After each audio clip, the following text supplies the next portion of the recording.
محمد بن قاسم کا پورا نام عماد الدین محمد بن قاسم تھا، جو بنو امیہ کے ایک مشہور سپہ سالار حجاج بن یوسف کے بھتیجے تھے۔ آپ نے 17 سال کی عمر میں سندھ فتح کر کے ہندوستان میں اسلام کا متعارف کرایا، اور اسی لیے سندھ کو باب الاسلام کہا جاتا ہے، کیونکہ ہندوستان پر اسلام کا دروازہ یہیں سے کھلا۔ محمد بن قاسم 31 دسمبر 695 عیسوی میں طائف میں پیدا ہوئے۔ ان کے والد خاندان کے مشہور افراد میں گنے جاتے تھے۔ جب حجاج بن یوسف کو عراق کا گورنر بنایا گیا تو اس نے ثقفی خاندان کے مشہور لوگوں کو مختلف عہدوں پر اپوائنٹ کیا۔ ان میں محمد کے والد قاسم بھی تھے، جو بصرہ کی گورنری پر فائز تھے۔ اس طرح محمد بن قاسم کی ابتدائی تربیت بصرہ میں ہوئی۔ تقریباً 5 سال کی عمر میں ان کے والد کا انتقال ہو گیا۔ بچپن ہی سے محمد بن قاسم مستقبل کے ذہین اور قابل شخص نظر آتے تھے۔ غربت کی وجہ سے اعلیٰ تعلیم حاصل کرنے کی خواہش پوری نہ کر سکے، اس لیے ابتدائی تعلیم کے بعد فوج میں بھرتی ہو گئے۔ فوجی تربیت انہوں نے دمشق میں حاصل کی، اور انتہائی کم عمر میں اپنی قابلیت اور غیر معمولی صلاحیت کی بدولت فوج میں ہائی پوزیشن حاصل کر کے مخصوص حیثیت حاصل کی۔ 15 سال کی عمر میں 708 عیسوی کو ایران میں کردوں کی بغاوت کے خاتمے کے لیے انہیں سپہ سالار کے فرائض سونپے گئے۔ اس وقت بنو امیہ کے حکمران ولید بن عبد الملک کا دور تھا، اور حجاج بن یوسف عراق کا گورنر تھا۔ اس مہم میں محمد بن قاسم نے کامیابی حاصل کی اور ایک معمولی چھاؤنی شیراز کو ایک خاص شہر بنا دیا۔ اس دوران محمد بن قاسم کو فارس کے دارالحکومت شیراز کا گورنر بنایا گیا۔ اس وقت ان کی عمر 17 سال تھی۔ اپنے تمام خوبیوں کے ساتھ حکومت کر کے اپنی قابلیت و ذہانت کا سکہ بٹھایا، اور 17 سال کی عمر میں ہی سندھ کی مہم پر سالار بنا کر بھیجے گئے۔ عمان میں معاویہ بن حارث علافی اور ان کے بھائی محمد بن حارث علافی نے خلیفہ کے خلاف بغاوت کر دی، جس میں امیر سعید مارا گیا۔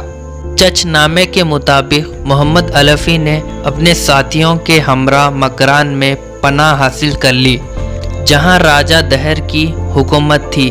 ایک روایت کے مطابق جب راجہ دہر نے چند خواتین کو گرفتار کیا جو تاجروں کے ساتھ آئیں، تو انہیں چھڑانے کے لیے محمد بن قاسم نے سندھ پر حملہ کیا۔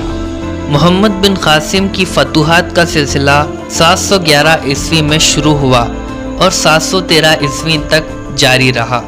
انہوں نے سندھ کے اہم علاقے فتح کیے اور ملتان کو فتح کر کے سندھ کی فتوحات کو پایہ تکمیل تک پہنچایا، لیکن شمالی ہند کی طرف بڑھنے کی خواہش حالات نے پوری نہ ہونے دی۔ محمد بن قاسم کمسن تھے، لیکن اس کمسنی میں بھی انہوں نے صرف ایک عظیم فاتح کی حیثیت سے اپنا نام پیدا کیا۔ انہوں نے فتوحات کے ساتھ ساتھ سلطنت کا اعلیٰ انتظام کیا اور سندھ میں ایسے نظام حکومت کی بنیاد ڈالی جس نے انصاف کے تمام تقاضوں کو پورا کیا۔ محمد بن قاسم اپنی صلاحیتوں، بہادری اور حسن حکمت عملی و اخلاق کے باعث ہندوستان میں جو کارنامے انجام دیے وہ قابل ذکر ہے۔ سندھ کی عوام کے لیے انہوں نے رواداری کی بڑی عمدہ پالیسی اختیار کی۔ محمد بن قاسم کی سندھ کی فتح سیاسی، معاشرتی، مذہبی اور عملی ہر اعتبار سے بے شمار اثرات کی حامل تھی۔ سندھ کی عوام ان سے حد درجہ چاہت کا اظہار کرنے لگی تھی۔ تاریخ سندھ کے مصنف اعجاز الحق قدوسی تحریر کرتے ہیں، محمد بن قاسم جب سندھ سے رخصت ہونے لگے تو سارے سندھ میں ان کے جانے پر اظہار افسوس کیا گیا۔ ان کی وفات پر شہر کیرچ کے ہندو اور بدھوں نے اپنے شہر میں ان کا ایک مجسمہ بنا کر اپنی عقیدت کا اظہار کیا۔ ملتان کی فتح کے بعد محمد بن قاسم نے شمالی ہند کے سرسبز و شاداب علاقے کی جانب متوجہ ہونے کے لیے قدم بڑھایا۔ پہلے قنوج کے راجہ کو اسلام کی دعوت دی، لیکن اس نے قبول نہ کی، تو محمد بن قاسم نے قنوج پر حملے کی تیاری شروع کر دی